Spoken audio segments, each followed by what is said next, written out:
Muy buenas noches, sean bienvenidos todos a la reunión virtual de la Asociación Multidisciplinaria de Estudios en Biología y Astrobiología, AMEBA, de la Universidad de Antioquia y el Parque Explora Medellín, del 7 de octubre del 2020. Mi nombre es Sergio López, soy ingeniero de sistemas de la Universidad de Antioquia y estudiante de los diplomas de Astronomía y de Física de la misma universidad. En el día de hoy trataremos el paper Los terrenos basálticos de Idaho y Hawái como análogos planetarios para la geología y la astrobiología marcianas. De todas maneras, como es costumbre, vamos a tratar la sección de abstracts y noticias que tenemos para el inicio de cada sesión. Entonces, Camila, tú decías que tenías una noticia, un abstract para compartirnos. Hola, ¿cómo están? Sí, Bien, todo bien. ahorita tengo un poco de problemas con lo de la cámara, pero bueno, la próxima sección si algo me dejo ver. Listo. Entonces, Perfecto. teniendo también en cuenta como el tema del paper, elegí otro que se llama arqueas metanogénicas pueden producir metano en entornos análogos a Marte, impulsados por delicuescencia. Pues espero que no lo hayan leído antes porque esta es la primera vez que traigo uno acá, pero bueno, básicamente quiero primero definir o decir que delicuescencia pues es la capacidad que tienen algunas sales para captar la humedad del medio en el cual se encuentra. Y acá lo que hicieron los investigadores fue hacer como un medio, pues diseñaron como un medio para poner regolito, que bueno, ya me corregirán o me regañarán los geólogos que hayan, pero yo lo entiendo como un componente del suelo, ¿sí? Yo en general lo tomo como suelo. Regolito de acá de la Tierra, análogo al marciano, que básicamente provenía de rocas basálticas, ¿sí? Y bueno, de un tipo de volcán. Yo Correcto. estudio biología, así que eso no lo puedo explicar muy bien. Pero bueno, lo que hicieron fue tomar ese regolito, ponerlo en ese, ellos lo llaman sistema de delicuescencia cerrado, poner 3 especies de arqueas y también sales, perclorato de sodio y cloruro de sodio. Sí, o sea, Entonces, un medio similar al marciano, pues. sí, exacto. Entonces, Correcto. bueno, ahorita explico bien como esa partecita, pero ellos lo que hicieron fue, lo que quisieron hacer con ese, digamos, diseño fue medir la capacidad que tienen las bacterias, perdón, las arqueas, para producir metano luego de que son desecadas y digamos que se llevan, no, se me va como bueno, en fin, se llevan a ese Perfecto. medio que va a estar conducido por ese sistema de delicuescencia, gracias a esas 2 sales que se usaron y a esos también, a ese regolito marciano. Entonces lo que ellos encontraron fue que de esas 3 especies, 2 de ellas se reactivaban, su metabolismo se reactivaba y producían metano. Y Perfecto. bueno, sí, es importante tener en cuenta que una de ellas no. Y acá entonces viene lo que tú decías, y es que pues ese medio claramente simulaba como esas condiciones del planeta, en donde, por ejemplo, debemos tener en cuenta que primero se sabe que en la superficie marciana hay metano, que fluctúa a lo largo de las estaciones, pero pues esto acá se puede dar, por ejemplo, por la interacción con los rayos UV, bueno, en fin. Y además debemos tener en cuenta también que, pues ahorita recientemente también tuvimos la, digamos, noticia, o bueno, sí, con respecto a que posiblemente pues ya se descubrió como que hay lagos subterráneos, ¿sí? Esta noticia es de Correcto. comienzos de año, entonces ahí también lo hacían como que posiblemente había, y mencionaban estas líneas recurrentes que se dan en el planeta dependiente, que son básicamente como unas manchas oscuras que aparecen en ciertos lugares del planeta y que se cree se dan por lagos subterráneos que existen, pero también son condicionadas a las estaciones cálidas. Entonces, con todas estas condiciones que se saben de Marte y con ese sistema de delicuescencia cerrado y también esa reactivación de las arqueas, ellos básicamente, aunque no lo decían, digamos, tan explícitamente, pero lo que uno podía entender era que más o menos asociaban como, primero, esa producción de metano con posible presencia de microorganismos, o decían que pues eso podría ocurrir en el planeta, y que adicionalmente bueno, que las condiciones pues ambientales del planeta no permitían como esa presencia de agua duradera, en ese regolito superficial, pero que en ambientes cercanos a la superficie, cargados de sales higroscópicas, sí, pues que podrían o que mejor sufrían esa delicuescencia, esas arqueas o microorganismos mejor se podrían reactivar metabólicamente. Claro, claro, porque, o sea, ellas necesitan agua líquida. En las condiciones de la superficie de Marte es muy difícil porque es muy fría, pero digamos con agua saturada en sales es posible tener un punto de congelación más bajo y por lo tanto tener algún tipo de agua líquida que permita que haga viable la, la biología de estos organismos que están en la superficie de Marte, según eso. Exacto. Igual ellos también resaltaban mucho como, pues, lo que decía al comienzo de que hubo un tipo, pues, de estos microorganismos que no se reactivó. Entonces resaltaban mucho como la importancia de el sustrato, las especies microbianas, la temperatura, la sal que se estuviese también como analizando pues, en el experimento para, digamos que, analizar un poco lo del planeta.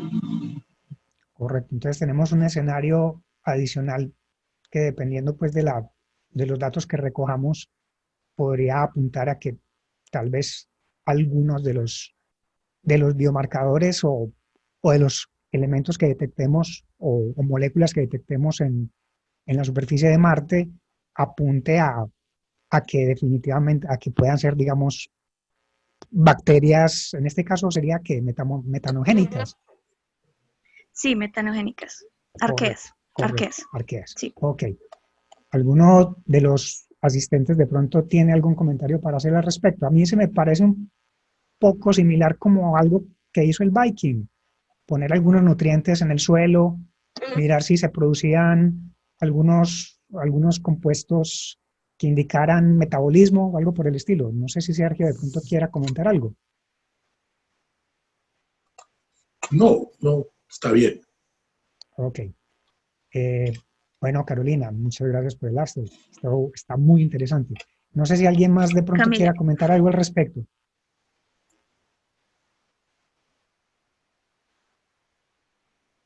Ok. Tenemos entonces de pronto alguno de los otros compañeros de Ameba, algún abstract, alguna noticia que quieran compartir, algún comentario de esta semana, Yo traje uno. Ah, dale. Hola, buenas tardes a Yo todos. también tengo otro. Ah, perfecto, listo, no. Entonces, ¿alguien más tiene abstract, noticias para comentar? Para irlos más o Yo tengo menos uno. programando. Sí, bueno. Entonces, vamos primero, Sergio, con el compañero y enseguida entonces vamos con el tuyo. ¿Listo? ¿Te parece? Perfecto. Listo. Listo. Sí. ¿Me puedes decir, Iván, por las dudas? Bueno, sí, lo que pasa es que se lee aquí como Juanrito y bueno. Sí, es mi Iván, anagrama. dale, adelante. Bueno, el día de hoy he traído un abstract que he encontrado pues, en una noticia de la Universidad de Cornell. Pues el artículo está en el International Journal of Astrobiology, en donde me pareció muy curioso. Como ustedes saben, me gusta conectar las tecnologías de cuarta revolución, y esta semana por ahí en el grupo se estaba hablando un poco de inteligencia artificial. Ya les había traído uno de nanotecnología, y en este en específico los autores intentan, ¿cómo se dice esta palabra? Empezar a especular un poco respecto al avance de las tecnologías emergentes en torno a por qué no se ha detectado vida, y empiezan a especular un poco. Este artículo viene lo hicieron científicos de la Universidad Hebrea de Jerusalén y una universidad de Francia, en donde eh, empieza un poco a especular sobre el uso de inteligencia artificial a algo que se ha llamado la singularidad tecnológica, Sí. que es un concepto especulativo que desarrolló un poco von Neumann, y después Ray Kurzweil ha empezado a pues a popularizar. Pero entonces es muy interesante porque se empiezan a generar estas preguntas y en torno a Iván, ¿para qué nos serviría la te IA pregunto, en astrobiología? Dime. ilustrarnos a qué se refiere con singularidad tecnológica. Bueno, perfecto. Bueno, es un concepto en donde se desarrollarían pues la inteligencia artificial fuerte. Pues la inteligencia artificial se divide en aplicaciones fuertes y creo que el concepto es débil. No sé si es clara la traducción, pero en este caso las fuertes tienen que ver cuando se podrían ellas mismas empezar a mejorar. Esto todavía está un poco, sería ciencia ficción, pero ¿en qué medida puede llegar a ser útil la inteligencia artificial para, qué sé yo? El otro día les contaba para la detección de las biofirmas, para el censado. ¿Qué tal conectar ahí también la inteligencia artificial? Es mi curiosidad ahí. Correcto, correcto. Bien, perfecto. Entonces, esas tecnologías nos permitirían hallar patrones de pronto que a los seres humanos, digamos, nos es difícil captar. Nosotros somos muy buenos buscando patrones, pero he visto que en el caso particular de la inteligencia artificial se los utiliza para detectar patrones muy complejos. Exactamente, y cuando tenemos muchísimos datos, sería... Correcto, correcto. Sí, yo lo he visto más que todo aplicado como a la bolsa, como a los temas económicos, para hacer Sí, hay predicciones, diversas para hacer proyecciones. aplicaciones. Hay diversas aplicaciones, pero por ahora en astrobiología me parece curioso porque recién tengo que hacer el seguimiento bibliográfico, pero veía muy pocos papers, entonces es algo de lo que se podría empezar a ver. Correcto. En este momento estás estudiando ingeniería de sistemas, informática. Yo estudio ingeniería en nanotecnología y también psicología, pero ese tema lo conecto de otras formas que me parece interesante. Correcto, perfecto, muy bien. Muy bien. ¿Alguien de pronto desea comentar algo sobre lo que nos comparte Iván? Bueno, eh, entonces damos paso a la intervención de Sergio. Sergio, ¿tenés una noticia, un abstract? No, es un artículo de investigación y ciencia del 2019 que me llamó mucho la atención. Quería Sí. compartirlo con ustedes. El artículo titula, lo voy a pasar por el WhatsApp, la humanidad está cambiando el curso de la evolución. ¿Cómo se produce ese darwinismo urbano? O sea, ¿cómo cambia las especies por el nuevo hábitat que hemos creado los humanos de estas metrópolis urbanas?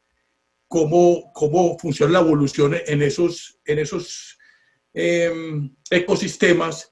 Y nos damos cuenta que suceden dos cosas muy importantes, que es que se producen adaptaciones muy rápidas, cosa que siempre se ha visto, o sea, evoluciones que van muy rápido, se hacen muy rápidas, y también se producen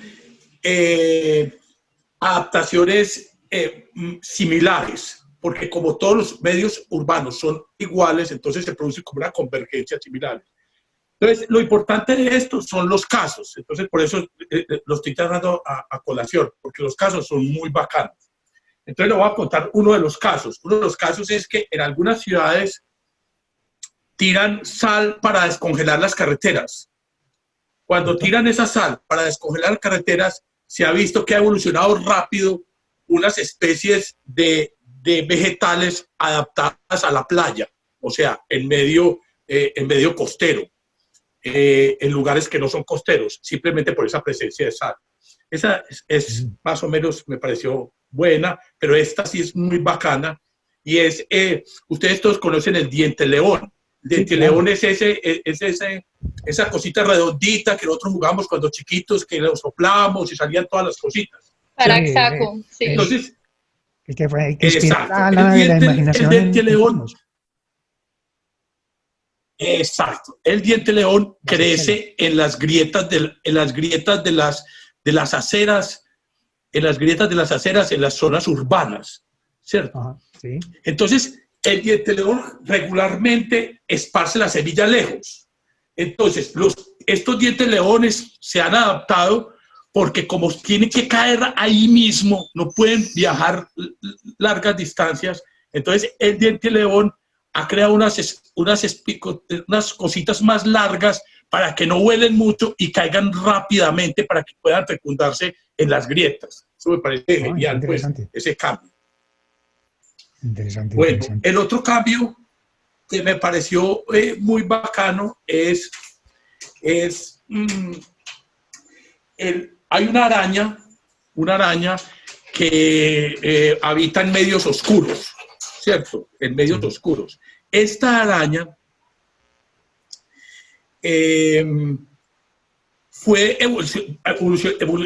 generalmente se adaptó por debajo de los puentes, en esos medios, porque ella rechaza mucho el sol.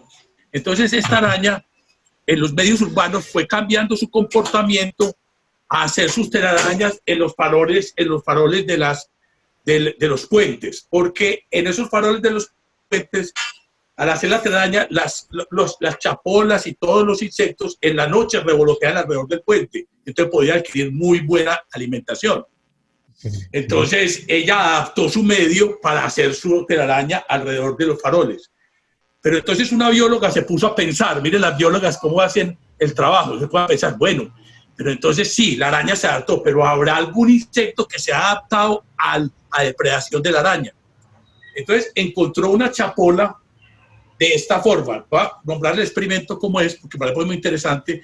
Cogió chapolas del campo y chapolas de la ciudad. Correcto. Las marcó y las metió en un cuarto. Entonces, en una esquina puso una lámpara y las chapolas del campo inmediatamente eran atraídas hacia la lámpara. Y las chapolas de la ciudad evadieron la lámpara y se fueron para la parte más oscura de la pieza, del recinto. O sea que había habido una especie de chapola que ya había aprendido de que en la luz artificial era depredada. Es un ejemplo de adaptación a eso. Y hay otros casos, por ejemplo, que llaman mucho la atención de peces que se han adaptado a concentraciones de contaminación súper altas que no podrían ningún pez soportar. O sea, en los medios urbanos hay peces adaptados que uno los ve y dice, ve ese pececito, pero esos pececitos pueden tener una adaptación enorme a la contaminación. Bueno, y hay varios casos de eso, pero quería compartirles ese. Y Sergio, esos cambios entonces se han dado en cuestión de décadas. De generaciones, son cambios que son absolutamente increíbles porque son cambios, ya sabemos que Darwin pensaba en una evolución lenta, pero ya nosotros nos hemos dado cuenta que, por ejemplo, hay pinzones en las Galápagos que cambiando de estacionalidad las semillas rápidamente adaptan su pico a esa estacionalidad y hemos dado cuenta que en generaciones hacen cambios, pero estos cambios urbanos son muy rápidos. Ese del diente león debe ser muy rápido para poder adaptarse a vivir en las rendijas de las aceras. Pero ese mecanismo sigue siendo ADN. Porque si la semilla se esparciera lejos, entonces él no tenía oportunidad de reproducirse, ¿cierto? Sí. Asimismo ha pasado con algunas plantas con semillas que vuelan en islas, que han venido del continente. Entonces llegan a la isla y ellas saben que ya no pueden volar lejos porque caerían al mar. Entonces adaptan todo su sistema para que caigan rápidamente y se pueda reproducir. No es que haya una gran cantidad de plantas de esa especie reproduciéndose y obviamente son seleccionadas las que caen cerca porque son las que tienen posibilidad de germinar. Hay fuera de ese mecanismo que a mí me parece algo similar a la selección natural, ¿hay algo adicional? No sabría, los biólogos sí podrían ayudarnos en eso, pero no sé cómo hacen esa adaptación así tan rápida, no lo sé. ¿Y se sugiere que ese mecanismo sigue siendo ADN o hay alguna otra cosa? Me parece que es puro selección natural, pues, Sí, actuando. pero muy Y rápido. debe haber epigenética ahí, y debe haber varios mecanismos evolutivos actuando, ¿cierto? Puede que deriva, pero yo creo que actúan muchos mecanismos para esa adaptación. Obviamente que hay que aclarar que la mayoría de las especies no se adaptan a los medios urbanos. Son unos tipos de especies que han logrado adaptarse al medio urbano, pero la mayoría, los leones no se van a adaptar al medio urbano, ni las jirafas, ni muchos animales se adaptarán al medio urbano, pero algunos han logrado hacerlo. Y en el caso de las arañas y de las chapolas, ¿habrá algo adicional al ADN? ¿Podría haber algún tipo de, digamos, de, ¿qué digo yo?, de diseminación del comportamiento, o no es posible, digamos, en ese tipo de especies? Tendría que ser necesariamente Yo ADN. pienso que ese comportamiento está embebido en el material genético. Entonces, se cambia el comportamiento inicialmente, y ese comportamiento cambiado se va fijando en el DNA, se va Como fijando una plasticidad, en la genética. una plasticidad, Como una plasticidad, exacto, fenotípica. una plasticidad genotípica, exacto. O puede Eso es lo que ser, pasa. No sé. o puede ser una variación, pero que es como adaptativa por el ambiente, pero que no necesariamente es genético. Entonces, ¿cómo sería? ¿Cómo se fija? Me parece un poco complicado como explicarlo, ¿Alguna pero puntadita? ¿Algo? Es algo que no, como que no se hereda, que no pasa a través del tiempo, sino que es ahí de ese momento, como propio de como esa experiencia de vida de ese individuo, dices. es como la plasticidad fenotípica en ese caso. O sea que no es algo que está dentro del ADN lo que se transmite, sino algo que está cerca o con otro mecanismo parecido. Exacto, que esa variabilidad no solamente es afectada por la parte genética, sino que también por la variación ambiental. Es como, por ejemplo, no sé, un caso de tomar una planta y que está adaptada a unas condiciones de bajas temperaturas y se lleva a unas condiciones de alta temperatura, y su fenotipo cambia, siendo que, no sé, no crezca tanto.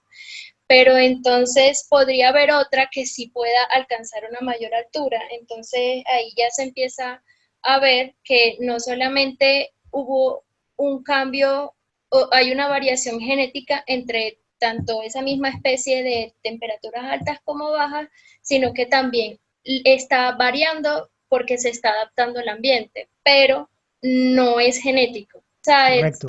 Entonces, ¿qué elemento biológico es el que lleva esa información? Yo creo que ahí sí sería como epigenético, más así como de silenciamiento, así eso. Y también que iba a comentar algo sobre lo que dijo Sergio.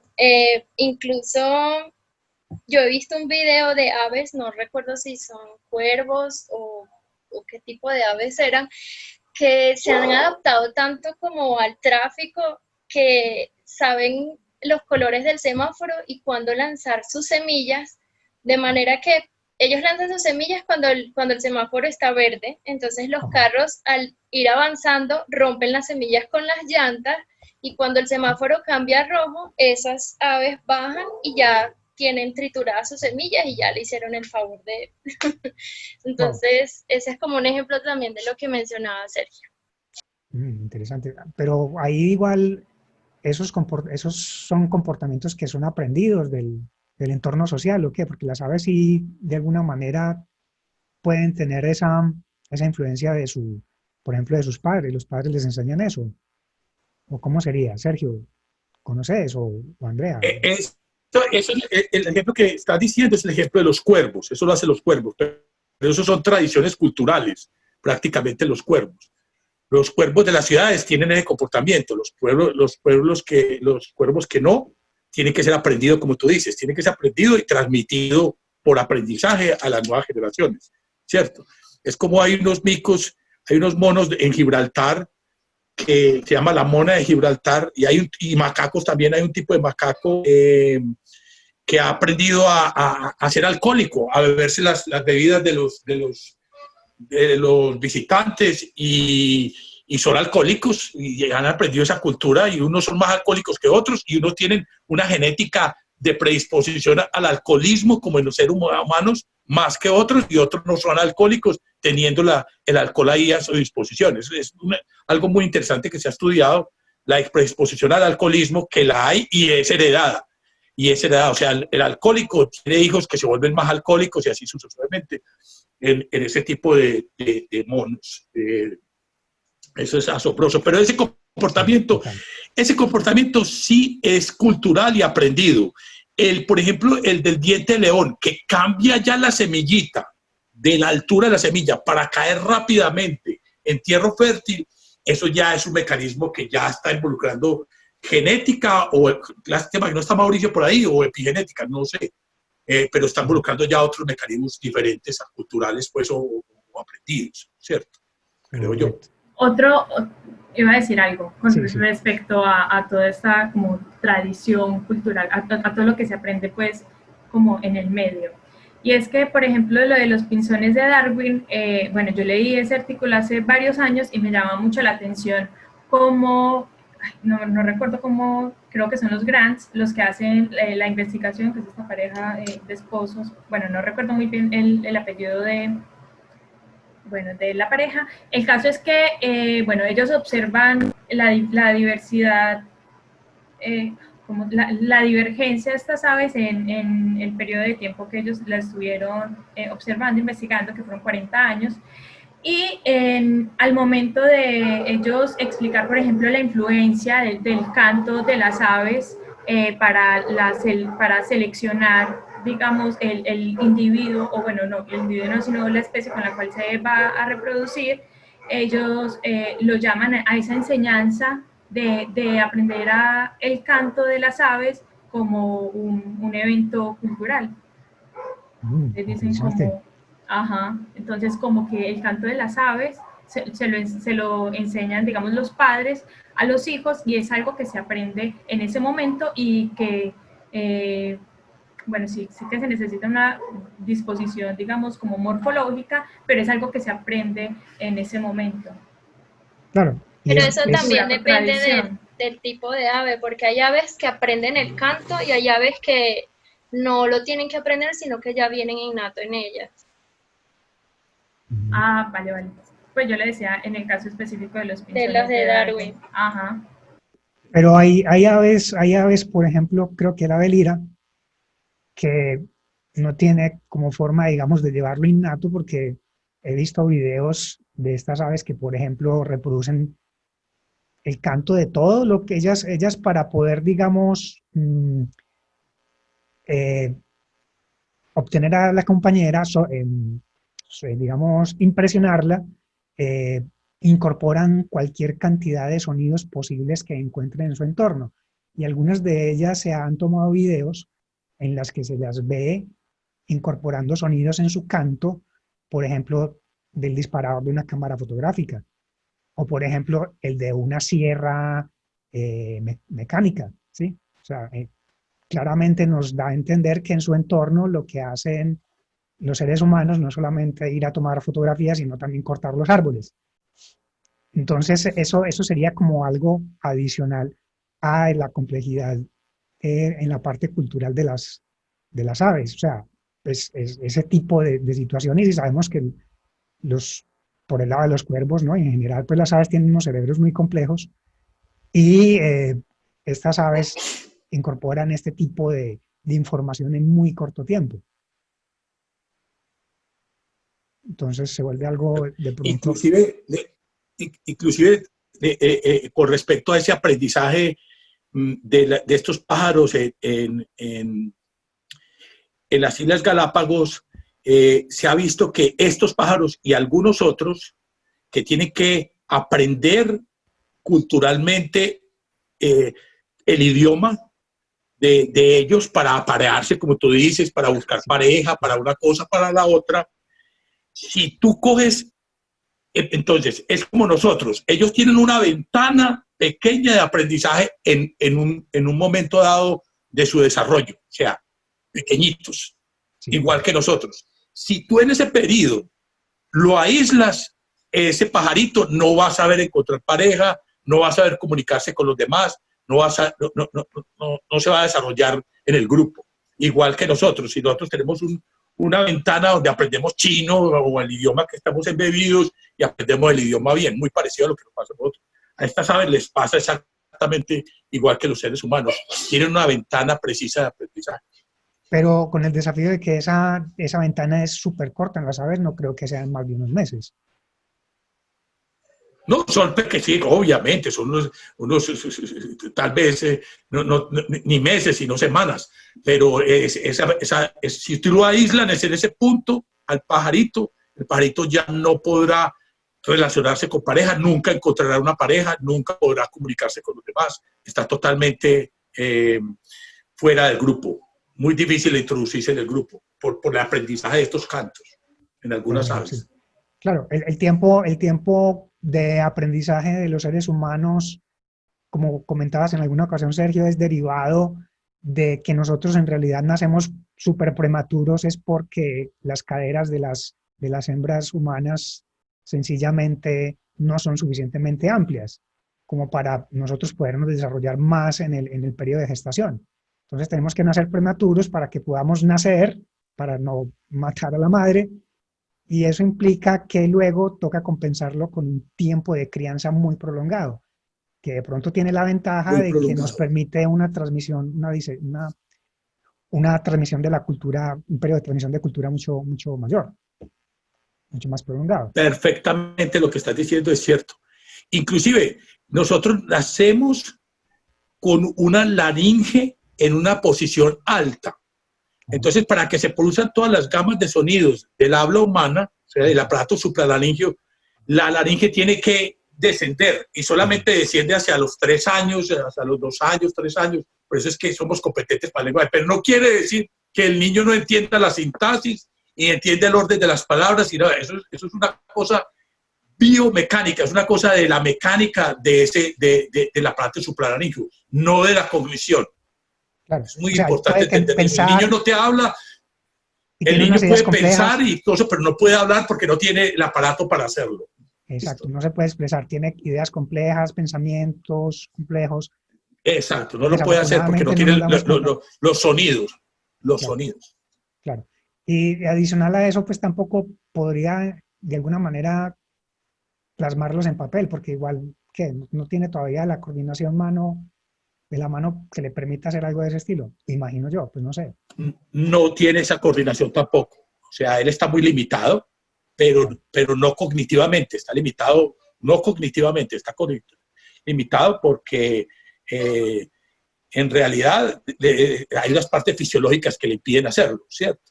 Correcto, perfecto, muy bien. Bueno, no sé si de pronto Andrea, me quedó, o Sergio, me quedó la duda de que me hubiera gustado saber el nombre de ese elemento biológico que lleva esa información que no es, digamos, ADN, pero que permite llevar la información epigenética. No sé si es... Qué bueno que estuviera Juan Gato ahí. No está Juan Gato. No está ni Mauricio. Nos faltaron los biólogos hoy. Bueno, sí. Laura. Sí, que ellos nos podían aclarar un poquito más esta situación. Sí.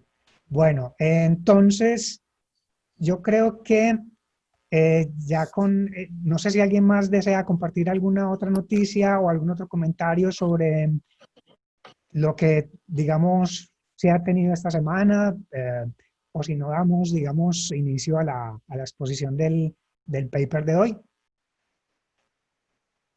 Creo que entonces podemos dar inicio a la parte del paper de hoy. Laura, dame un momento entonces. Como veníamos diciendo, esperen un segundo por favor.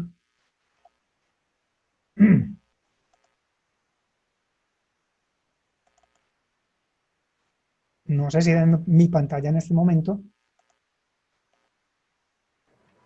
Sí, la estamos viendo. Bueno, entonces, el paper de hoy es sobre el paper es de análogos terrenos marcianos. basálticos de Idaho y Hawái como análogos planetarios para la geología y la astrobiología marciana. Sí, exacto. Había visto por ahí que le había metido una comilla al de Hawái, pero Al de no sé si Hawái. eso fue un error o eso es parte del idioma o qué será. No, yo tampoco sé, yo creo que la asumí como un error también. Vos Ya, lo correcto. quitaste. Sí, Bueno, no. yo lo quité de ahí, no sé si se Ajá. ve en... Ok. Sí, sí, sí, ya lo pude ver. Me pareció raro, pero bueno, ok, pensamos que es un error. Ajá. Laura, subí la presentación, la puse en Google Docs, En el Drive. Ajá, ya me va. Ujú. entonces la voy a arrancar de acá y tú me dices entonces Cuando cómo voy pasando. adelanta. ¿Se ve sin problemas? ¿La ven todos, compañeros? Sí, yo la puedo ver. Sí, sí, la estamos viendo. Ok, Laura, entonces tú me vas diciendo, ¿me avisas? Siguiente, siguiente. Vale. Bueno, entonces el paper de hoy lo que busca es estudiar analogías geológicas terrestres para futuras exploraciones marcianas. Este paper, y bueno, como el grupo científico de autores están asociados a un programa que se llama BASALT, que traduce Biologic Analog Science Associated with Lava Terrains. Busca exactamente eso, pues es una asociación científica que estudia terrenos de lava análogas a otros planetas con el fin de buscar como unas condiciones biológicas Correcto. apropiadas. Ya, siguiente. Entonces, el área de estudio de este paper está ubicado en Idaho y en Hawái. Específicamente en Idaho estudian el área delimitada por iones discontinuos, que es el Great Rift, y estudian los volcanes COTM y Guapi. Y en el Pacífico, bueno, el Idaho como tal está ubicado sobre la placa Norteamérica. Y Hawái está ubicada sobre la placa Pacífico. Y bueno, específicamente hacen énfasis en los volcanes activos Kilauea y bueno, sí. Pero las condiciones de esos dos lugares, por lo menos en términos de volcanismo. Big Island de Hawái. Ah, ya, correcto. Las condiciones de esos dos lugares en términos de volcanismo son diferentes, ¿cierto? En términos de volcanismo, a ver. Pues hay una que es un punto caliente, ¿no? En términos de volcanismo son similares.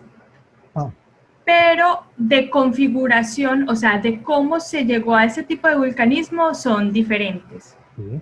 Que ya lo vamos a ver en las siguientes diapositivas. Ok. ¿Tú me dices el paso a paso? Sí, dale, pasa a hacer. Bueno, entonces primero, el basalto es una roca ígnea, es decir, que cristaliza a partir de un fundido y tiene como minerales esenciales, o sea, como minerales que componen la roca, la plagioclasa, no puedo señalar acá, ¿cierto? Bueno, la plagioclasa que está como PLG, el piroxeno o clinopiroxeno que es CPX. Ese. Ajá. Y bueno, puede contener olivino que es OL en la C, eso, OL.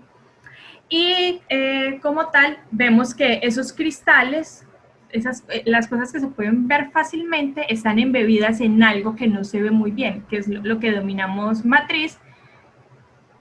¿Es esta parte oscura? Bueno, ese olivino no. ¿O afuera? Eso, lo de afuera. Okay. Esa cosa como verde. Sí. Como sin eso se llama matriz y normalmente es vidriosa, es vidrio. Correcto. Sí, es vidrio. O sea, son silicatos. Bueno, Entonces, lo que hace de diferencia, lo que produce que un cristal se pueda ver y que la matriz sea de vidrio es el tiempo de cristalización. Entonces, la plagioclasa y el piroxeno y el olivino, como vemos en las imágenes, han tenido tiempo para crecer y ser, digamos, visibles al ojo humano, y la matriz tiene una composición más, digamos, geoquímicamente más rápida, más, sí, como desordenada. No tiene un arreglo químico específico, la matriz, que es esto gris que vemos en la A, o lo verde que vemos alrededor de los cristales de olivino, exacto. O lo de afuera que está en la B, sí, que está o sea, rodeada esta parte, de ciclinopiroxeno. esta parte Sí, exacto. oscura. Sí, ajá. Esas son, así es como se ve una sección delgada del basalto. Y a la izquierda tenemos cómo se ve una macromuestra, cómo vamos a ver la roca como tal. Esta roca, ahí cerquita de nosotros, ahí en Medellín, la tenemos yendo hacia Santa Fe de Antioquia. Esos cuerpos de roca oscuros que uno cuando pasa se llena de calor, pues sí, almacenan mucho calor. Ajá. Es esa misma roca, es basalto. Pero, bueno, o sea, por otra configuración geológica que, bueno, que en este momento no la vamos a tocar. Correcto. Entonces, ándale, Sergio, siguiente. Bueno, entonces, una vez formadas las rocas, sí, estas rocas, cuando se emplazan y salen a la superficie, se exhuman. En el proceso de exhumación, o sea, en el proceso en el que esa roca se está emplazando, se altera esos minerales que ya se habían formado anteriormente. Y entonces se forma algo que llamamos minerales secundarios o texturas de alteración, como lo es, por ejemplo, la oxidación que vemos en C y en D. Sí, correcto, aquí. Ajá. Esa oxidación bueno, el sulfuro es la mancha amarilla que estamos viendo en H, es otro producto de alteración. Y nos está hablando de eso. En G también estamos viendo bueno, sí, las rocas alteradas. En general, todas estas rocas están alteradas por procesos que se dan después de la formación de la roca como tal. Correcto. Si no se está entendiendo nada, me pueden ir preguntando, que a veces se me va como... Ok, no, como, está bien. Sí, por el momento se me va bien. rápido. ¿Alguno no sé tiene si alguna...? está claro bien lo que estoy... Si está claro lo que estoy diciendo. Sí. Sí, por el momento sí. ¿Alguien tiene alguna pregunta? No. Bueno, entonces, siguiente. En el chat me preguntan acá vemos pues que en el momento en el que en el chat de... una roca se está formando, está expuesta a unas condiciones, en este caso se están mostrando unas condiciones hidrotermales, donde estos elementos que salen en este gas pueden formar y cambiar, y bueno, y poner sobre esa corteza que se estaba formando a la izquierda, puede, digamos, poner a disposición unos elementos, ¿cierto? Como son el hierro, el metano, el sulfuro. Sí, Laura, Sí, en el chat preguntan que cuál es la definición que dan como terreno en el paper. ¿Cuál es la definición que dan como terreno? Sí. Bueno, un terreno es un término geológico que está... Espérate, lo organizo bien la idea. Es... terreno basáltico.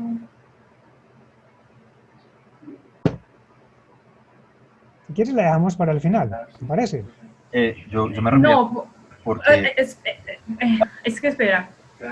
Ahora, no sé... Dime. Pues porque yo hacía la pregunta era porque de pronto tú conoces que eso aquí en Colombia todo lo quieren explicar por terrenos y todo esto de... Ah, ya, no, pero ahí se refieren más como al LIP, Large Ignea, como grandes provincias las ígneas. provincias. Exacto, el derrame, eso sí, ajá, bueno. Sí, exacto, se refieren más sí, a LIPs, a grandes provincias ígneas, como a esos derrames basálticos, a eso se refieren como terrenos en el paper. ¿Listo, Carlos? Listo. Bueno, dame un segundo, por favor. Bueno. Ya. Están todos viendo la presentación, Ay, ¿cierto? carajo, lo salimos. ¿Están viendo la presentación? ¿Me confirman? Sergio, Sí. estoy viendo la presentación. Pero, Mocha. Mocha. No, eso es todo, o sea, solamente hay... viendo en YouTube. ¿Aló? Ay, ¿será que yo no soy la que estoy escuchando? Pues, a ver, yo veo básicamente como unas fumarolas. No estoy escuchando. Sergio, estás mostrando el YouTube. Estoy Eso sí mostrando me el YouTube. escuchan. Bueno, esperemos un segundo, por favor. Porque aquí tengo... Ah, ok. Un momento. Ahí sí están viendo la presentación. Sí, ahí sí. Correcto. ¿Me Listo, Laura, puedes escuchan? continuar. Sí, No, te pero escuchamos sí, perfectamente, Laura. Sí. ya los escuchan. Bueno. Bueno, sí, esa imagen, bueno, la puse pues como, es más como ilustrativa, pensar un poco sobre esos ambientes en los que, no, esas condiciones que pueden alterar la roca como tal. Entonces, por ejemplo, el agua puede alterar los minerales,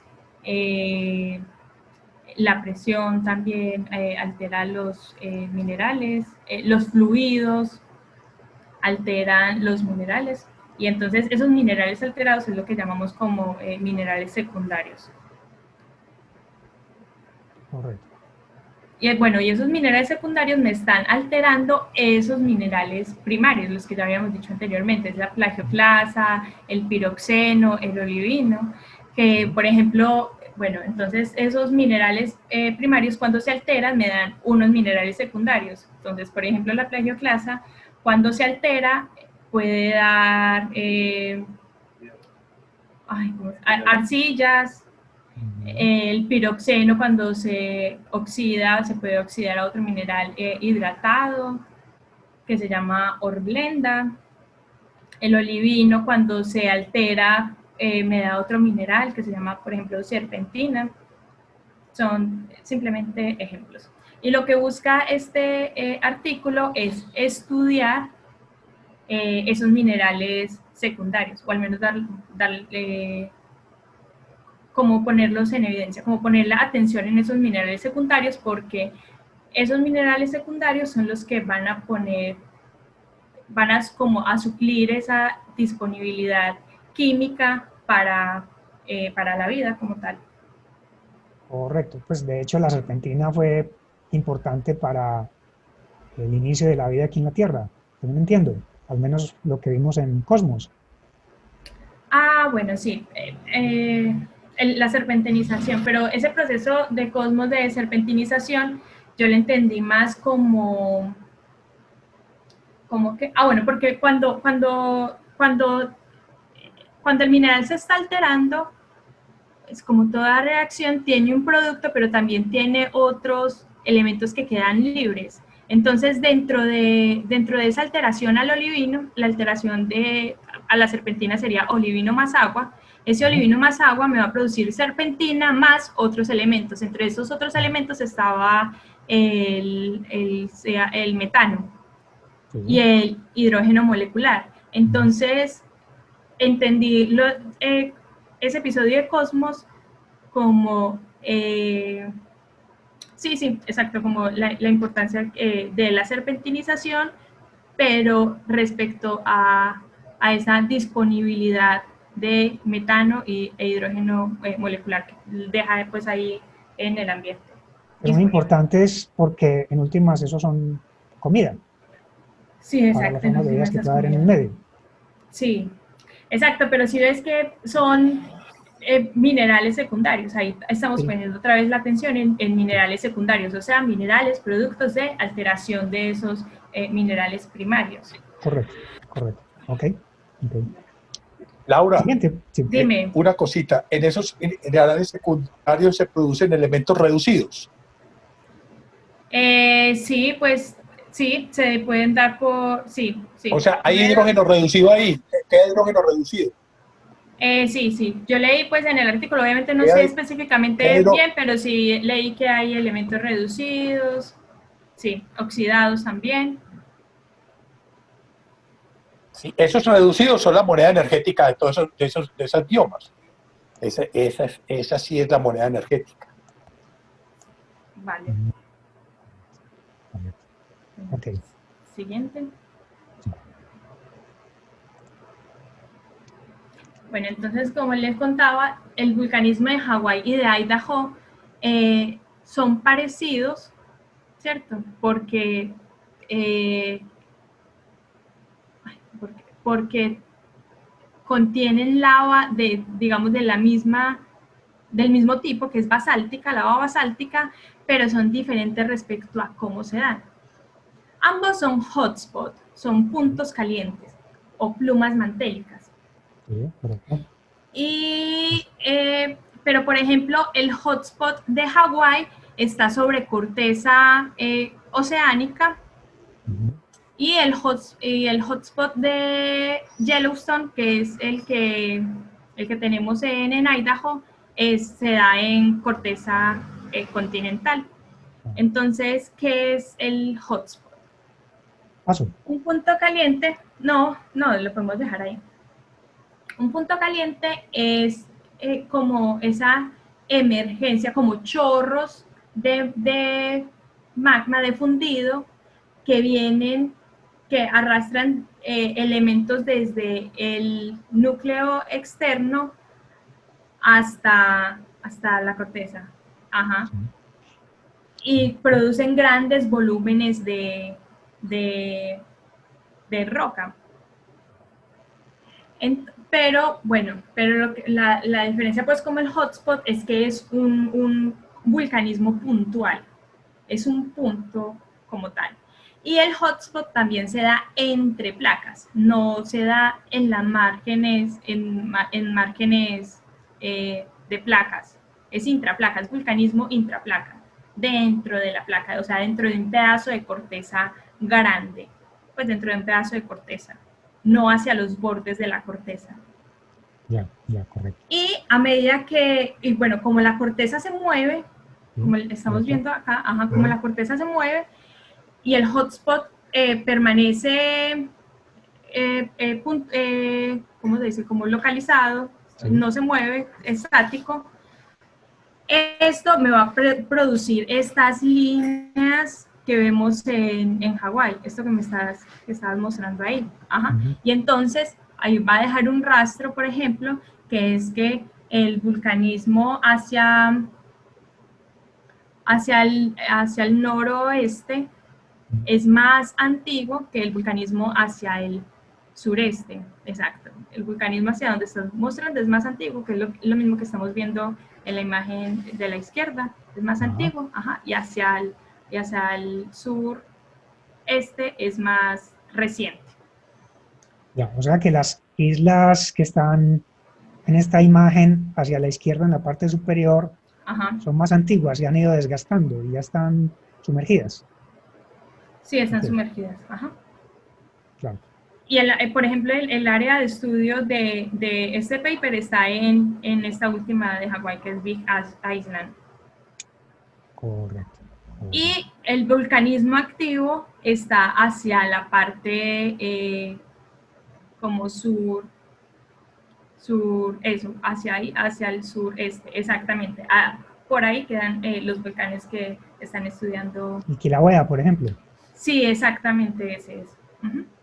Ya, correcto. Kilauea. O sea que el rastro es básicamente una cadena de islas, cuando tenemos un punto caliente en la corteza oceánica. Sí, exacto. Ok. Bueno, la siguiente. Entonces, como les decía, el mecanismo de Idaho se da en corteza continental y esto produce que unas diferencias químicas entre Idaho y Hawái, ¿cierto? Entonces, por ejemplo, las rocas, la geoquímica de las rocas de Idaho son, digamos, como más diferenciadas o como contaminadas porque tiene que hacer más recorrido al momento de ese magma ascender a superficie, ¿sí me entiendes? Claro, el recorrido es en la corteza continental. Exacto, el recorrido en la corteza continental. Más gruesa. Es más gruesa, ajá, y provoca que el producto geológico sea, en este caso es más alcalino, produce unas rocas más alcalinas. Correcto. Bueno, pero es lo mismo, mira que está ahí el punto caliente, asciende hacia la corteza, bueno, esto va a provocar pues, unos huracanes, etcétera, ¿cómo se dice? Un rift. El tema es que el punto caliente en Hawái es un punto caliente como más tranquilo, ¿no? O sea, uno en Hawái la alerta de erupción es básicamente, pues listo, por aquí va a pasar la lava. Sí, pero porque es más fluida. Es más fluida, sí, porque entonces, por ejemplo, el fundido, el fundido de Yellowstone va a tener, digamos, más gases y va a ser más viscoso, va a tener más contenido de sílice y todas estas cosas hacen, bueno, una lava más viscosa y una lava más viscosa pues hace más resistencia, es menos fluida y bueno, tiene unas consecuencias. Esa agua ahí también es problemática. Que sí, el agua cuando también se calienta son 1000 veces el volumen del agua líquida y lo que tenemos es ¿cierto? Sí. Una erupción muy, explosiva. Sí, explosivas, sí, genera erupciones explosivas. Este es el que sería como que un posible supervolcán, ¿o qué? ¿Un posible supervolcán? Digo, pues no sé, eso es lo que bueno, muchas veces veo en los documentales. Ya. No, bueno, pero hay distintas, ¿qué? Bueno, hay distintos fundidos para distintos volcanes. Okay. Los volcanes más explosivos tienen un magma más granítico. Ajá. Sí, aquí aparece así. Ajá, exacto. Sí. Por ejemplo, el mapa geológico de esa zona, bueno, sí, el mapa geológico de esa zona como tal tiene hacia el noroeste, unos granitos. Sí. Uh-huh. Y bueno, y por ejemplo, en la parte derecha, en la imagen derecha, vemos entonces el recorrido de la en esta dirección, sí. En esta imagen va hacia el sur, okay, sí. hacia el sur W. Okay. Ajá. Y este Snake River Plain es como esa planicie que ha dejado, bueno, que está ahí en la placa norteamericana. Ok, listo. Bueno, entonces, Siguiente. Bueno, entonces la geoquímica normalmente se estudia en estos cuadros, como cuadros clasificatorios, no me acuerdo en ese momento cómo se llaman, pero bueno, donde en el eje X tenemos el sílice y en el eje Y tenemos el óxido de sodio y de potasio, que me está indicando entonces magmas más diferenciados. Entonces, hacia el origen voy a tener unas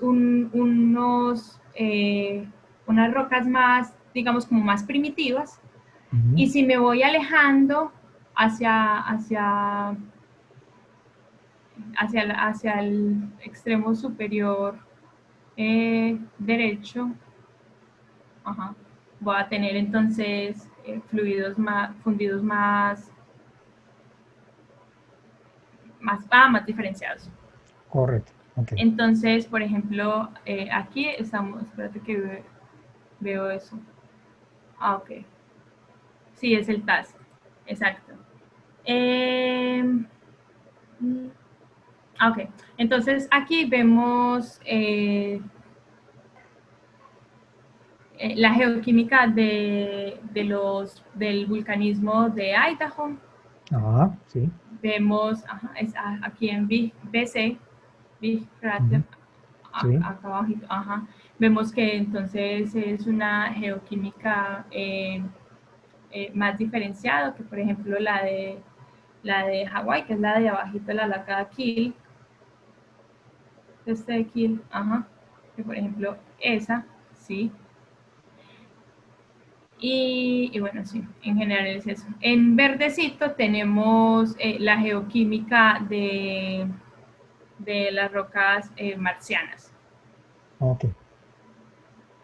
Algo pues que resaltaban en el paper es que Idaho representaba un análogo actual de Marte, y Hawái bueno, representa uno más temprano, un Sí, vulcanismo más temprano. ok, listo. En el siguiente. Bueno, sí, acá ya, bueno, sí, lo había puesto para ver pues que la geoquímica de Hawái es más como primitiva. Correcto. Siguiente. Sí, por favor. Bueno, algo interesante que me encontré en el artículo es una razón de... bueno, la región Tarsis, que es la que es... Bueno, esto es un mapa de Marte, primero. Sí. Y la región Tarsis es la que están poniendo como análogas al... Sí, es la que estamos poniendo como análogos a Idaho y a Hawái. Y una razón, bueno, como de las explicaciones interesantes que hablaban en el paper de por qué los volcanes, los montes de Marte son más altos y más grandes, y es porque no tiene tectónica de placas. Entonces, si quieres retrocedemos un momentico cuando estaba explicando lo del hotspot. Sí. Atrás. El diagrama más atrás. Eso, ahí. Porque mira que, por ejemplo, lo que provoca, perdón, el movimiento de la placa me provoca ese arco de islas, ¿cierto? Sí. Esa cadena de islas. Sí, sí.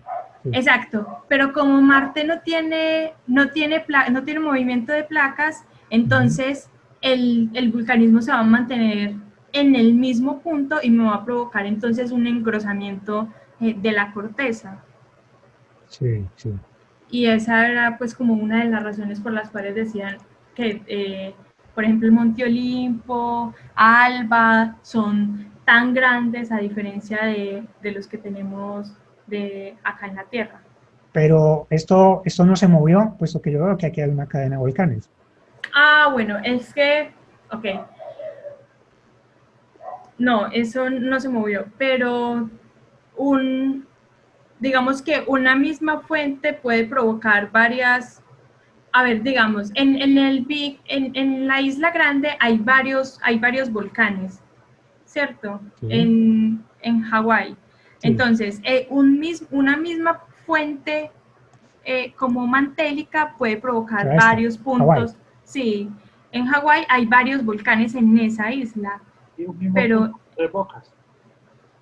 está provocando varios como volcanes. Correcto, correcto. Está sufriendo varios, Ok, sí, entonces el punto caliente tiene varias salidas ahí en Hawái y tuvo varias salidas aquí en Marte. Sí, tuvo varias salidas ahí en Marte. Okay. Es correcto. Bueno. Bueno. ¿Sigo? Sí. Entonces, bueno, acá estamos viendo como la historia geológica como tal de Marte. donde hacia el Neocean tenemos la actividad temprana de Marte, que consiste en vulcanismo, generalmente. El Ahí es noaquiano, donde el periodo noaquiano, entre noaquiano, sí. 4 gigaños y 3.7 gigaños. Sí, no, y también en el Hesperian temprano. O sea, Ok, o un sea, poquito está más allá noaquiano y del hesperiano, sí. 3.100. Sí, exacto. Ajá, sí. Sí, en el noaquiano y hesperiano, sí. Ujú. Ahí fue cuando se dio mayormente actividad volcánica. Sí, aquí vemos pues Eh, volcanismo, más Vulcanismo, temprano que impactos de exacto, cráteres de impacto, sí. ajá, cráteres de impacto, sí, un ambiente, dicen ellos, hidratado, Correcto, sí. Mares episódicos, dice acá. sí, Ok. mares episódicos, y bueno, y hacia el amazoniano tenemos entonces unas condiciones más áridas, Sí, ajá, similares a las de Idaho. correcto, correcto. Ajá. Y el jasperiano es más similar a las condiciones en las que está Hawái, Hawái, ajá, que son unas condiciones más húmedas. Sí, son las condiciones más húmedas en general. correcto. Bueno, entonces, ¿a qué va toda esta analogía geológica? Va a que bueno, varias misiones, como bueno, el rover, el Opportunity, el Curiosity, el Spirit, hicieron análisis químicos de las rocas marcianas y se encontraron pues con que eran principalmente basaltos, pero encontraron, por ejemplo, unas diferencias. Es que habían unos basaltos bueno, primitivos así tipo los de Hawái y unos más alcalinos tipo Idaho. Pero encontraron unos minerales hidratados, se llaman filosilicatos, unas micas, encontraron unas Sí. micas. Ujú. Entonces lo que ellos sugieren es que la presencia de esos minerales hidratados, de esos filosilicatos, sugieren unas,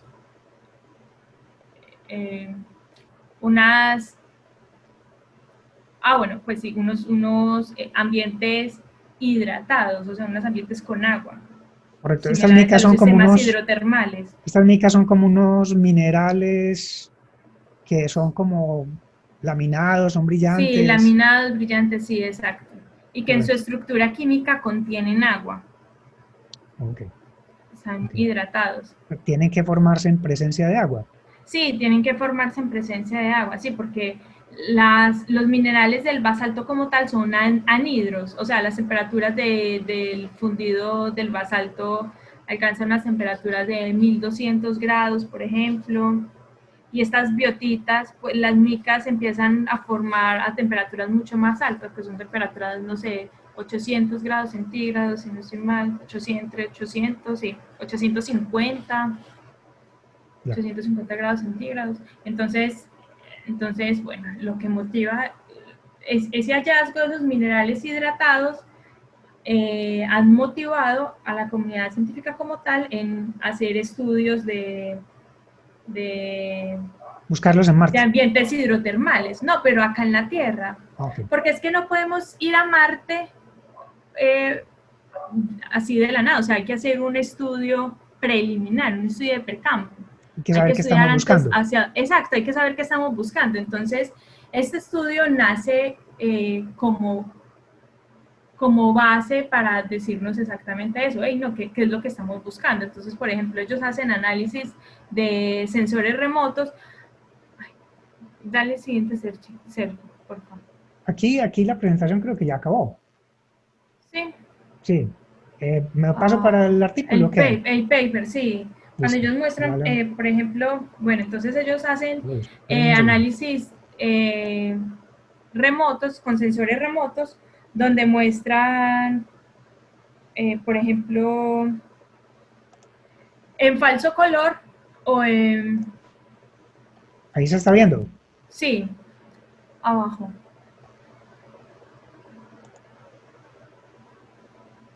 Dime qué página. Abajo.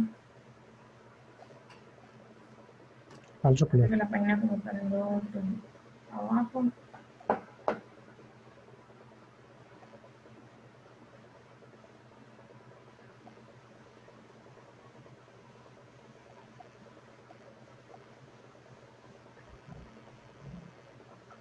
Bueno, esta es una falso color, pero ahí, ajá, ahí. Entonces, por ejemplo, ahí nos están mostrando, bueno, en Hawái, el volcán de Kilauea, Sí.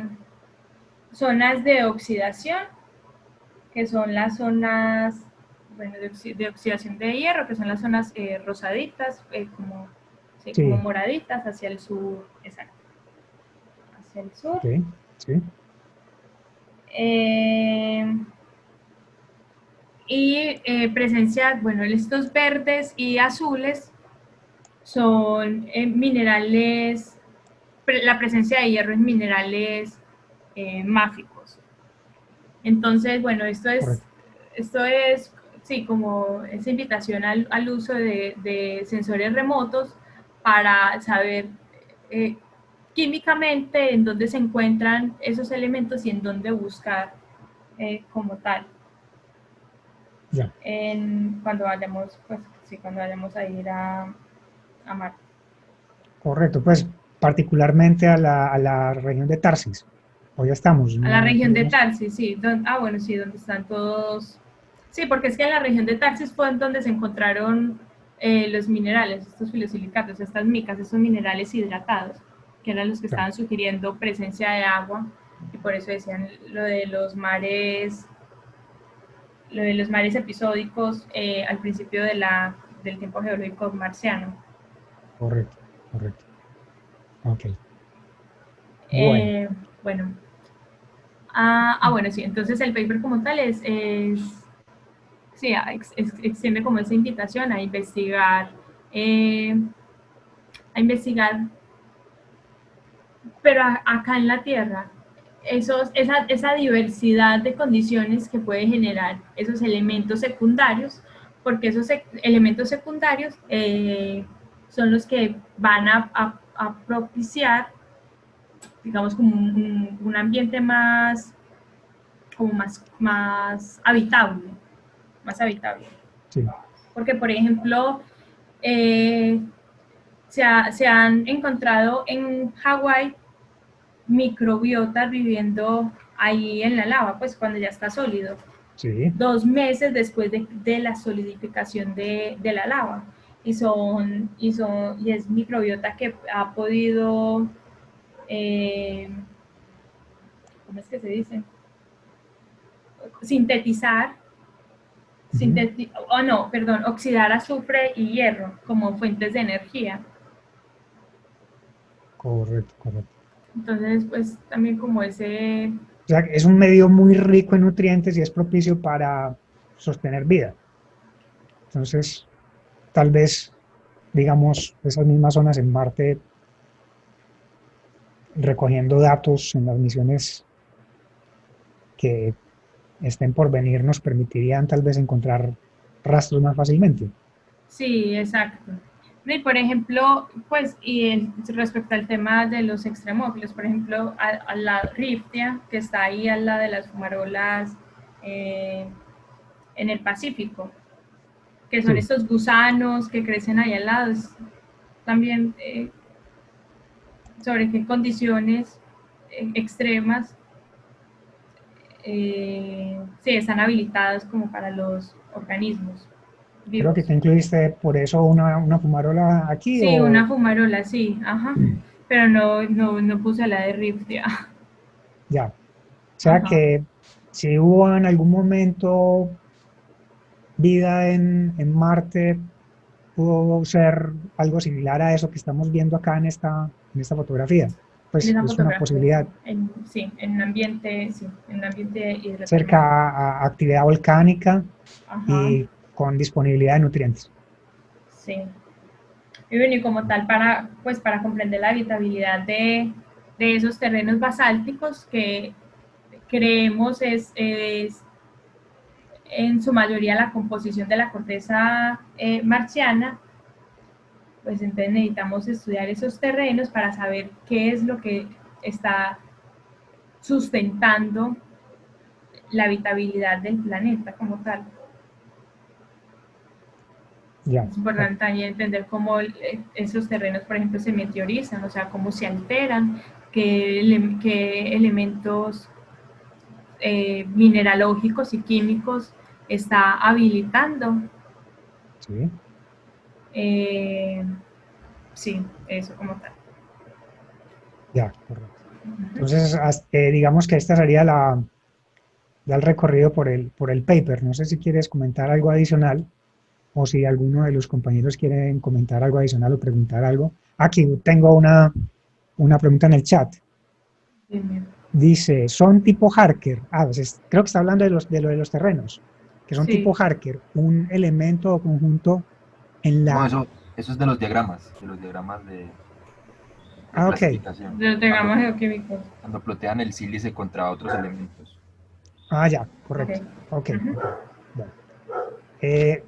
De pronto desean comentar algo sobre el paper adicional? ¿Preguntar algo? A mí me pareció muy chévere, por ejemplo, la observación que hacía usted, Sergio, de que usted sí veía una cadenita de volcanes. Y pues lo de Laura, lo que dice Laura es verdad que se puedan, por diferentes chimeneas o conductos, se pueden ir, pues, varias, por decirlo así, se pueden hacer varias calderas. Pero formar como tal 3 domos tan seguidos por una misma fuente, pues es bastante difícil y dudoso. Pues, por ejemplo, acá en la Tierra, diciéndolo así, los puntos calientes que han habido normalmente forman supercalderas y los volcanes que hay asociados, pues que se saben en el registro geológico, no son así como seguiditos. Sí. Y están muy lineales, pues se ve, o sea, ahí hay algo chévere que se podría estudiar y es como si de verdad hay una misma fuente dándoles a eso, o hay 3 fuentes en diferentes periodos de tiempo que se reactivaron, o efectivamente puede haber alguna indicio Como algo que lo está controlando, como un control estructural, dices, por ese alineamiento. Sí, creo exacto. recordar de Sí. algo de ciencias planetarias, que esta región de Tarsis, pues, mire que tiene cerca aquí, pegado al Valle Marineris, y pues a pesar de que no pensaría que de pronto Marte hubiera tenido una tectónica de placas a nivel global, si de pronto hubiese podido haber movimiento pues de la corteza, digamos, aquí en esta zona, y por eso se dio la formación de esta característica pues de la corteza de Marte. Entonces tal vez eso pudo haber sido, digamos, parte del movimiento o del poco movimiento pues que tuvo Marte en esa época, no un sistema de placas, digamos, global, pero sí por lo menos movimiento de la placa del cual el Valle Marineris quedó como una marca. Pero pues... Pero eso que estaba señalando ahí, lo que está como en azulito, que se ve bajo, sí, ese valle. Sí. Bueno, pues ese valle lo describen como esos ríos, como un río de lava, una cosa así como de derrame, que igual está, ¿sí me entiendes? Sí, sí, sí. Ajá. De hecho, una de las teorías que se plantea por la que se forma el Valle Marineris, bueno, en la franjita que estamos mostrando, Valle Marineris, es por la lava justamente. Pues eso es como lo que yo he visto. O sea, que sería un lugar por donde salió lava, por donde circuló lava de esta zona. Ajá. Que en su momento fue volcánica. Okay. Pues probablemente, todavía no, entiendo que han habido varias teorías con ese valle, sí. El otro día estuve leyendo de eso y esa es como de las más aceptadas, pero todavía no es que se tenga certeza, así 100%. Yeah. Sí, porque de hecho así la muestran en el paper. Pues en el paper hay otra imagen, Sergio, si la puedes poner porfa en la página 17. en el que lo paper. muestran Dame un como segundo, flujos de lava. Dame un segundo. Dale. Página 17 del paper. Página 17, sí, en la figura 11. Bueno, pues en la página 276. Es Sí. ahí. Ajá, si ves que lo muestran como flujos de lava. Ya. Ujú. Pero entonces el Valle Marineris fue un flujo de lava importante, muy importante. Pues el más importante de todo el sistema solar, ¿ok? Que es muy, muy largo, muy profundo. Sí, de hecho, por ahí Sí. creo que también hay otra teoría que es con un impacto de un meteorito, o eso, mejor dicho, hay varias teorías que he visto que tratan como de explicar por qué es tan grande. Ya, correcto. Como correcto. como ese derrame. Bueno, pues es que es tan grande también porque, digamos, puede transportar alto flujo de fundido, de lava. Ya. Y desde el punto de vista geológico, si vieras ese mapa sin ningún dato preliminar, ¿qué pensarías, Laura?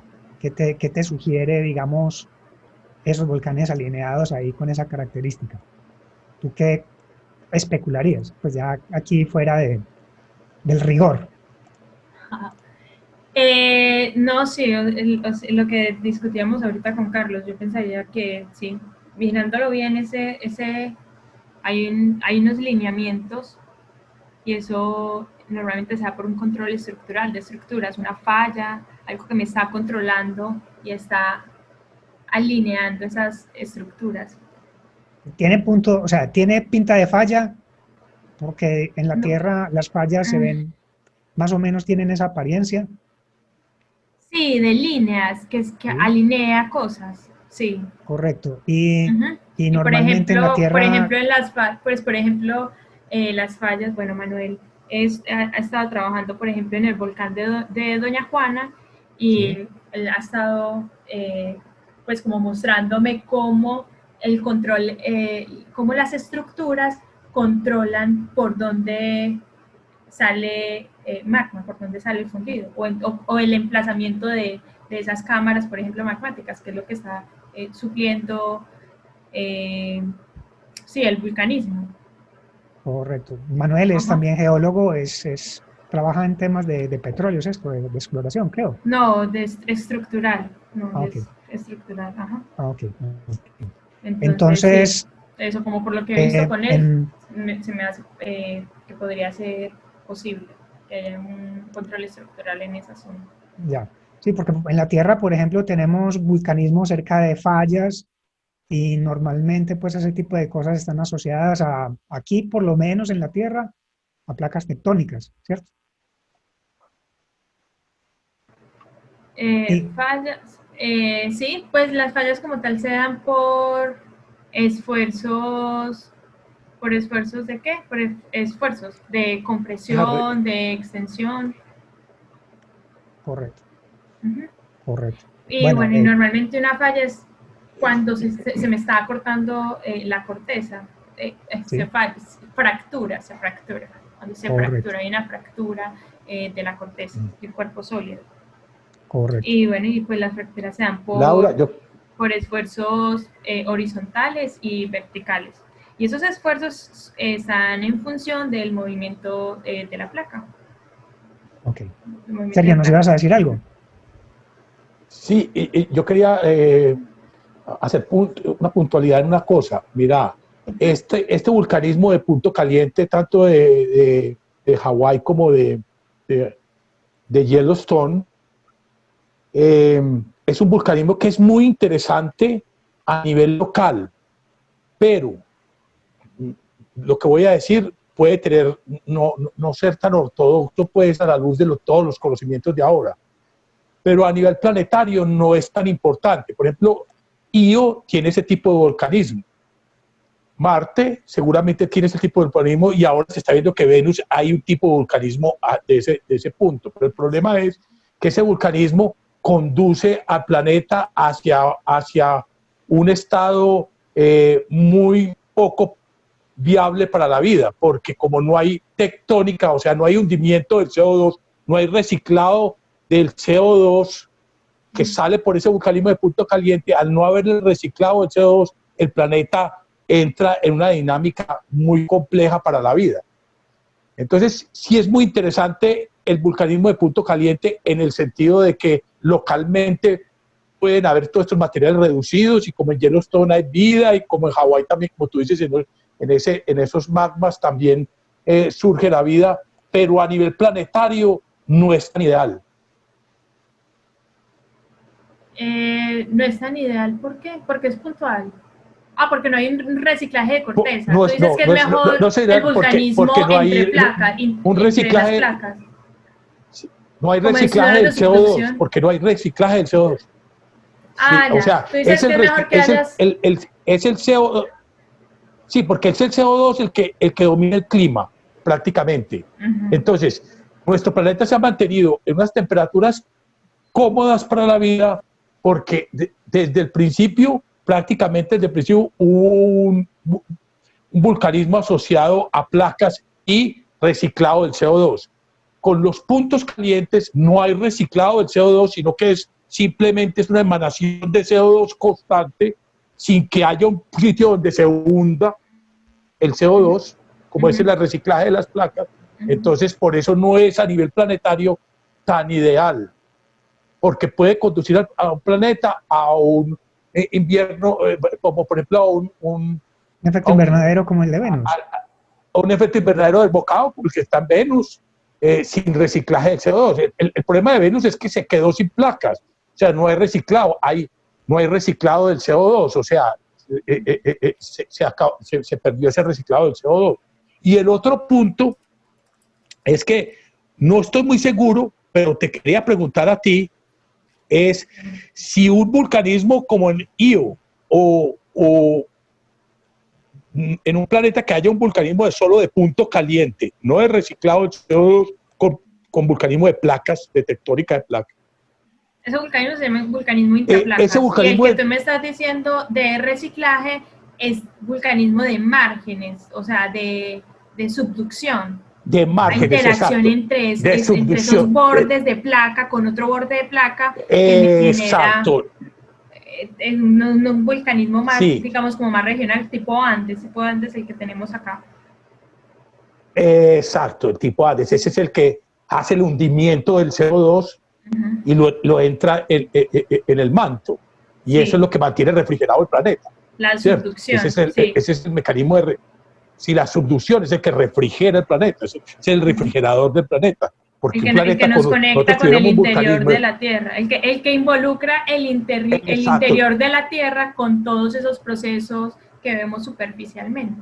Correcto. Entonces, si tuviéramos en la Tierra, por ejemplo, hipotéticamente, un vulcanismo de punto caliente, pues no tendríamos las temperaturas que tenemos. O sea, esto sería infernal también, ¿cierto? Ese mecanismo de subducción es el que ha salvado la Tierra. Ahora, la pregunta mía es, ¿ese mecanismo de subducción o de punto caliente tiene que ver algo con la dinámica de dinamo de la Tierra, o sea, con el campo magnético que produce la Tierra alrededor?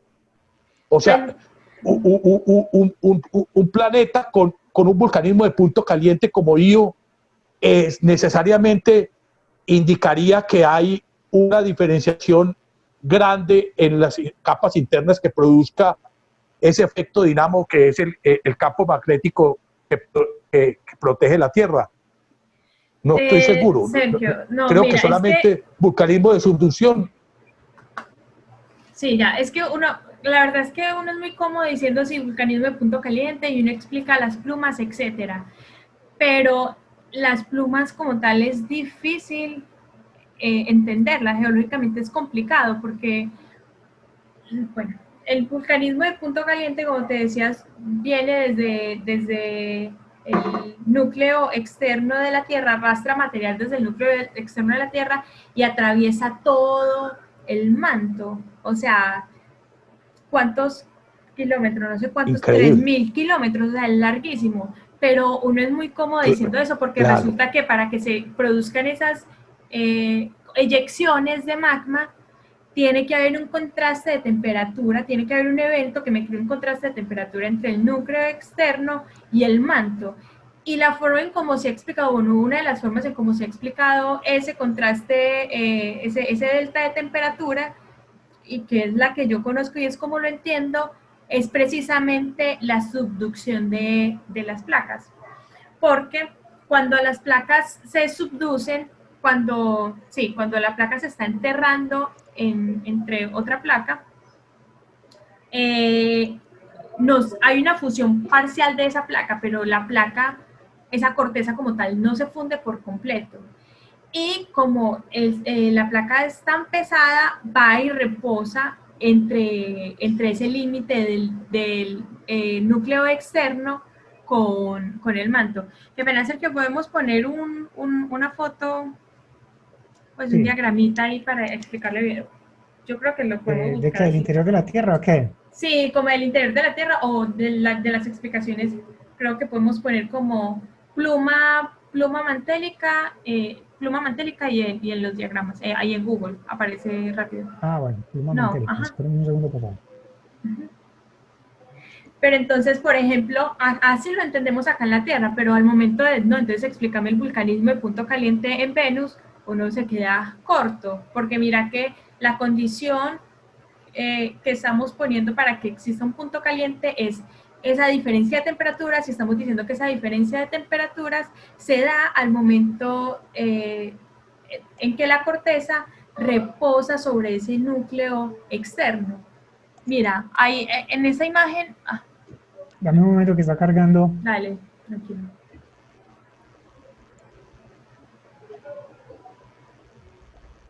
Bueno, pensé que la hago más grande. Pero, ajá. O sea, Laura, tiene que haber diferenciación térmica, ¿cierto? Tiene que haber un contraste térmico. Ese doble prima que están mostrando un contraste, acá abajo, sí, un contraste. Ese doble prima es exactamente es el límite entre ese núcleo externo y el manto. El manto inferior, el manto superior, el manto como lo conocemos. O sea, esto viene desde el núcleo externo, o sea, eso viene profundo. Desde el núcleo externo, sí. Ajá. De hecho, ahí en YouTube hay un experimento pues como caserito de de explicación a cómo se podría producir una pluma mantélica. Entonces tienen un fluido ahí súper caliente que estaría asemejándose al manto, pero luego le echan algo frío. Bueno, pues cuando le echan ese algo frío, pues entonces empieza a eyectar, a eyectarse ese flujo desde abajo, desde la base por convección, porque el material frío desplaza el caliente, ¿o qué? Sí, como que lo asciende, lo hace ascender, como un chorro. Entonces cuando mi profesor nos estaba explicando este tipo de magmatismo, nos puso el video. Y bueno, entonces le preguntamos, no, profe, o sea, entonces, ¿cómo así? ¿Qué es lo frío que está entrando a la corteza que me está provocando esa eyección desde el núcleo externo? Y dice, pues es la corteza que se subduce porque las rocas son muy malas conductores de energía, hay una fusión parcial y esa fusión parcial es muy poca respecto al volumen como tal de la corteza, entonces esa placa, esa corteza va y reposa en el D', que de hecho una forma, digamos como vulgar, que se conoce dentro del gremio de geólogos, se le dice el cementerio de placas. Al D' se le llama también el cementerio de placas. Pero es así como lo entendemos acá, pero digamos al momento de hablar de que no, es que Venus no tiene tectónica de placas, es que Marte no tiene tectónica de placas, sí, pero entonces ¿qué es lo que me está provocando esa eyección?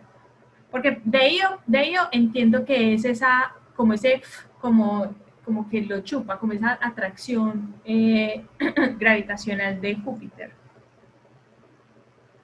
Pero de Venus no sabría, de Marte tampoco sabría explicar muy bien el mecanismo de cómo se da ese punto caliente, ese hotspot. Porque ni siquiera en la Tierra se entiende. O sea que la solución potencia los puntos calientes en nuestro planeta. Sí, como lo entendemos acá, sí. increíble. Entonces nos ponen problema con el vulcanismo de los otros planetas. Sí, porque en Venus, por ejemplo, no hay campo magnético, o sea que no hay una diferenciación grande. O sea, no hay, está muy homogéneo el núcleo. Entonces, por eso no hay esos cambios de temperatura tan grandes, entonces se ha perdido el campo magnético. Pero no hay convección del núcleo, núcleo líquido. ¿Dices? No hay convección de ese núcleo líquido, entonces por eso el campo magnético se fue. Creo que adicional en Venus, el tener una rotación tan supremamente lenta no le ayuda. Sí, la rotación de la Tierra creo que es un proceso que ayuda a organizar las corrientes de convección que permiten que haya un campo magnético bastante organizado. Venus no tiene eso. Correcto.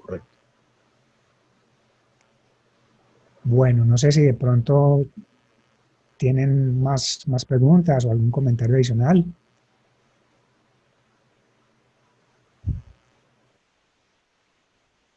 Laura, ya podríamos entonces, digamos, considerar pues el tema ya finalizado. ¿Te parece o qué? Sí, me parece. Pues no tengo... No tiene nada más para añadir por el momento. Bueno, ¿alguien tiene alguna pregunta? Laura, ¿cuándo fue la última vez que se explotó Yellowstone? ¿Recuerdas? No, pues ellos ubican en el Holoceno, es como el dato que tengo. Creo que era como 1500 antes del presente, algo así, ¿cierto? 600 millones de años. 600, eso, entre 1500, 600 millones de años, sí. Antes del presente, ¿sí? 600 años antes del presente, 1500 años antes del presente. Como el dato. Debe ser 600.000. Yo creo que puede ser hace 600.000. Porque 600 millones de años sería antes del Cámbrico, ¿no? Tenía sentido. Sí. No tiene sentido. Eso, sí, como... Entonces yo creo que es hace 600.000 y yo creo que viene acompañado de una extinción de megafauna en Norteamérica. Es que una explosión de Yellowstone es cosa que se comenta, pues. Correcto. Viene una supercaldera, si no estoy mal. Un sistema de calderas inmenso. Sí. Así aquí encontré 640.000 años. 640.000. Exacto, sí. Correcto. Ok. Bueno. Muchas gracias, Laura. Muy bacano. Muchas gracias. Sí. ¿Alguien más quiere añadir algo? ¿O ya podemos igual ir dando por terminada la reunión? Sí, yo creo que sí. Ok. Bueno, entonces los esperamos en la próxima reunión virtual de AMEBA, también el próximo miércoles. Ya saben, pues para la agenda los que están programados. Yo creo que hay también una AMEBAS conversan el lunes. De todas maneras, por redes estamos confirmando. Entonces, compañeros, muchas gracias por la intervención. Laura, felicitaciones, gracias por la presentación. Sergio, Carolina, Iván, que nos trajo también una noticia, un abstract. Muchas gracias por su participación y nos vemos en la próxima sesión. Hasta pronto.